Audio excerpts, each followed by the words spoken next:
Hi, Michelle. Hi, Donatella. How are you? I'm fantastic. Oh, that's great. I've been looking forward to this for a couple of weeks. Oh, that's so sweet. Thank So, you. oh no, you're one of my favorites. Aw. So, what have you been up to these days? What are you up to these days? What am I up to these days? I just opened up a restaurant in Grand Central, a pizza bar, Prova Pizza Bar. I'm a busy working mom trying to get it all together for the holidays. And recently I just partnered with Libby's to introduce their brand new vegetable pouches. They're an industry first, and I'm really excited about them because it's a product that I use every day, and I'm creating incredible recipes for very time crunched, busy moms.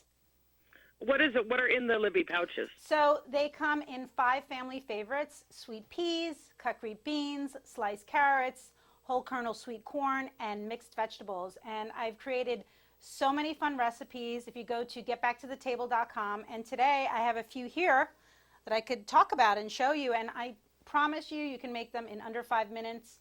And like I just said, every time a solution comes along where you don't feel guilty about it, because moms always have guilt, but you're getting farm fresh vegetables in a microwavable pouch. I mean, it doesn't get better than that. Sure. Well, tell me a little bit about them now, please. Okay, so I'm going to start with my crostini, a perfect appetizer for the holidays. Everyone's always looking for an hors d'oeuvre. I've taken some ricotta, a little lemon juice, some tarragon and mint.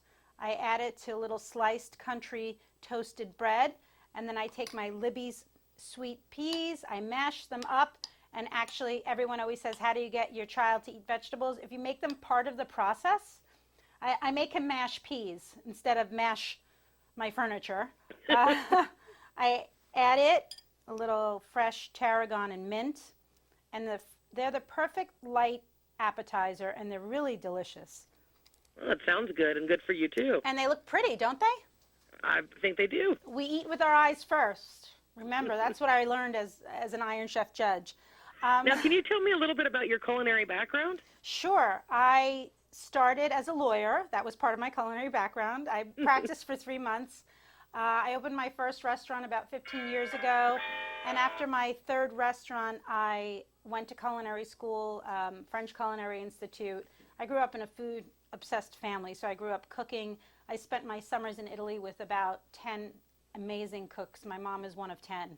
So they're all incredible cooks. And I think that's where my sensibility came from, my love of vegetables, a Mediterranean diet. I definitely gravitate toward healthy foods. Well, I go to Kefi a couple times per year, and the stuff there seems to be very Thank on the healthy you. side. Thank you. No, I Now, know. now, the new Mediterranean pizza diet is the restaurant, best. can you please tell me a little bit about your new restaurant endeavors? Sure. It's a pizza restaurant that I opened in Grand Central Terminal 2 months ago. It's Neapolitan-inspired pizza, very healthy. We use all the freshest ingredients. My famous meatballs are being served there, and it's on the lower level, and it has a full seating and a full bar, so it's really fun. A lot of people are going to it.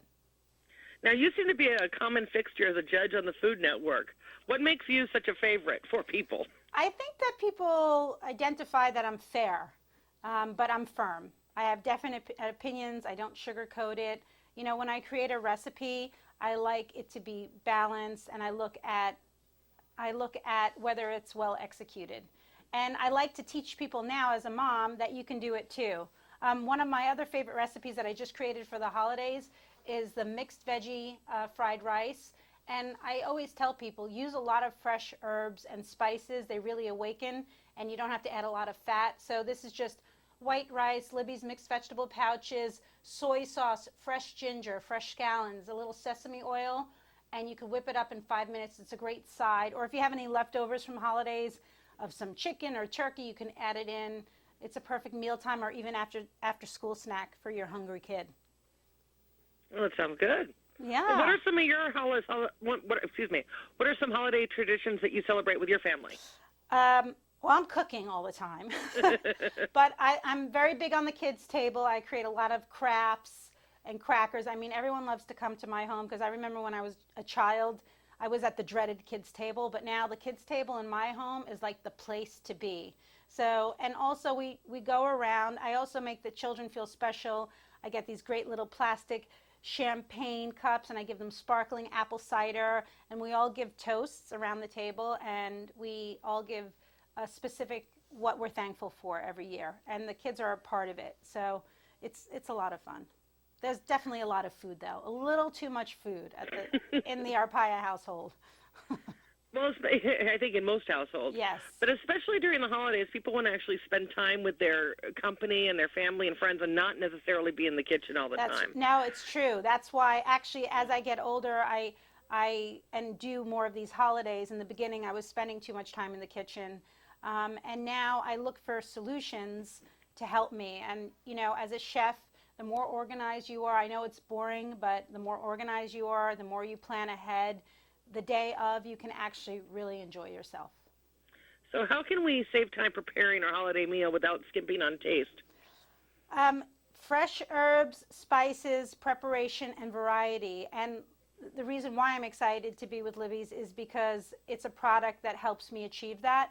So I want to have, you want your meats, but you also want a variety of sides. I think that's why people love Thanksgiving too. It's just like the overwhelmingness and the variety.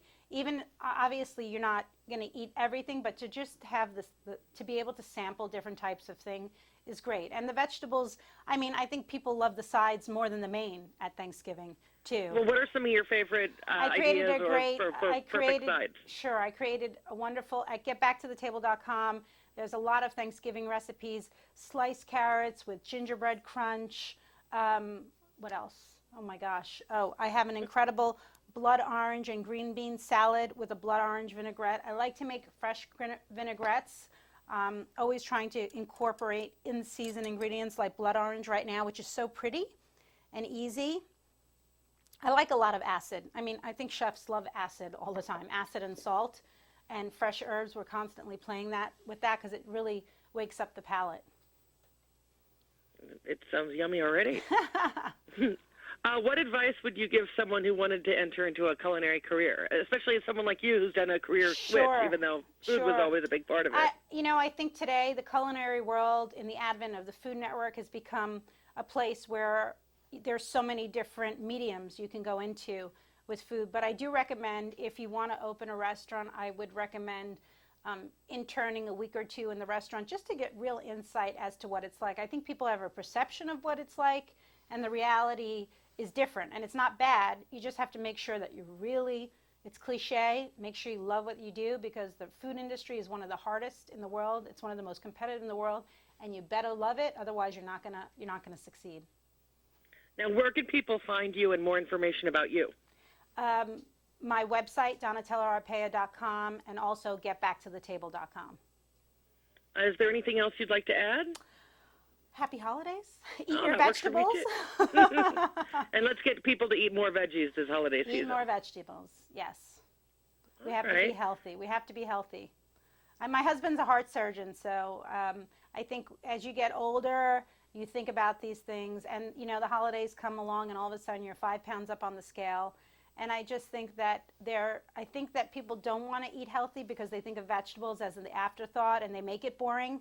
But you can make vegetables very exciting with a lot of fresh herbs, a lot of more exotic ingredients like ginger, like sesame oil, like blood orange, and just adding mint and tarragon to peas. It just completely awakens it. So it's turning something that we normally think is kind of dull into something that's kind of fantastic. Yeah, peas and butter, but then all of a sudden if you make it into a beautiful crostini, and you still didn't spend 5 hours in the kitchen, that's the hard part. If you can do something that tastes special, that's healthy, and that's pretty, because as a judge on Iron Chef, the one thing I stress, I think the home cook in general forgets about presentation, and a lot of times it's just a little bit, 1 or 2 tweaks that can make it really look pretty, like even serving crostini on a beautiful wooden board, garnishes, interesting ways of presenting things. And you don't need to be a chef to present beautifully. You really don't. Well, that's very good advice. Thank you. Well, thank you again for your time, and happy holidays to you and your family. Happy holidays. Thank you so much. Right. Bye.